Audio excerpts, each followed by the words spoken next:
बिस्मिल्लाहिर्रहमानिर्रहीम। अस्सलाम वालेकुम नाज़रीन, मैं हूं मोहम्मद उस्मान मुगल। उम्मीद आप खैर वाफियत से होंगे। आज बात करेंगे इस्लामाबाद के पिम्स अस्पताल में जो इंतहाई अफसोसनाक वाक़या पेश आया है उसके ऊपर बात करूंगा। कि सुबह 6:54 पर रेस्क्यू एहलकारों को ये इत्तला दी गई कि इस्लामाबाद के चिल्ड्रन वार्ड के अंदर जो है वो आग लगी है और देखते ही देखते आग ने पूरे वार्ड को जो है वो अपनी लपेट में ले लिया।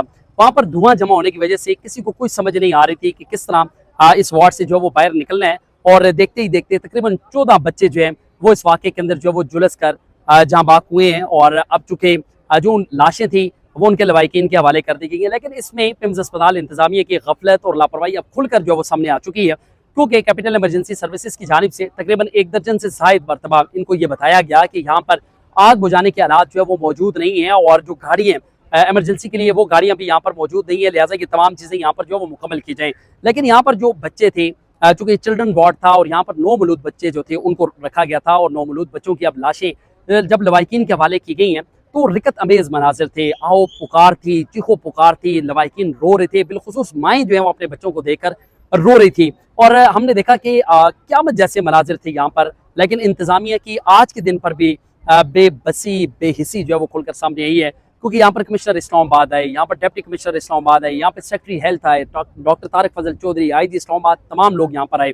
लेकिन यहाँ पर 6:54 पर इस वाक़े की इत्तला जो वो दी गई थी और 7:01 पर सिर्फ एक गाड़ी यहाँ पर आई थी और उन्होंने जब आकर देखा कि यहाँ पर चूँकि आग की शिद्दत बहुत ज़्यादा है और इब्तदाई तहकीकात में ये बताया गया है कि AC का जो कंप्रेसर है वो फटने की वजह से ये खौफनाक आतिशज़दगी का वाक़या जो वो पेश आया, क्योंकि जो चिल्ड्रन वार्ड था वहाँ पर जो लाइन्स थी उनके अंदर ऑक्सीजन जो है वो मौजूद थी, जिसकी वजह से बड़े पैमाने पर यह आग फैली है। लेकिन यहाँ पर जो स्टाफ था उसने भी अपनी मदद आप के तहत इन बच्चों को जो है वो निकालने की कोशिश की है। यहाँ से 10 खवातीन जो है उनको रेस्क्यू किया गया है, 7 बच्चे जो है उनके बारे में बताया जाता है कि उनको रेस्क्यू किया गया है, 2 मर्द जो है उनको रेस्क्यू किया गया। लेकिन वार्ड के अंदर तकरीबन 16 के करीब बच्चे जो है वो मौजूद थे, जिनमें 14 बच्चे जो है उनकी डेथ हो चुकी है, 2 बच्चे जो है उनको रेस्क्यू किया गया है। वाक़े पर वज़ीर आज़म शहबाज शरीफ की जानिब से फौरी तौर पर नोटिस लेकर सेक्रेटरी हेल्थ असलम गौरी जो है उनको ओहदे से हटा दिया गया है।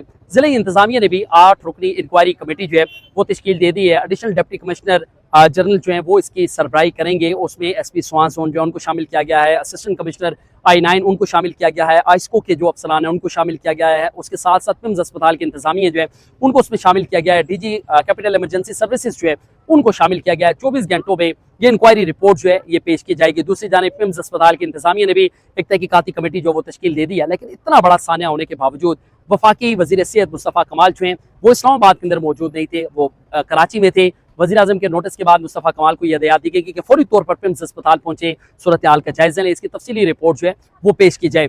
लेकिन जो कैपिटल इमरजेंसी सर्विसेज ने अपनी रिपोर्ट दी है उसमें यह बताया गया है कि आज यहाँ पर जो इमरजेंसी जो रास्ते थे, जो इमरजेंसी एग्जिट थे वो मुकम्मल तौर पर बंद थे। यहाँ पर सीढ़ियाँ लगाकर खिड़कियों के शीशे तोड़कर लोगों को जो है वो रेस्क्यू किया गया।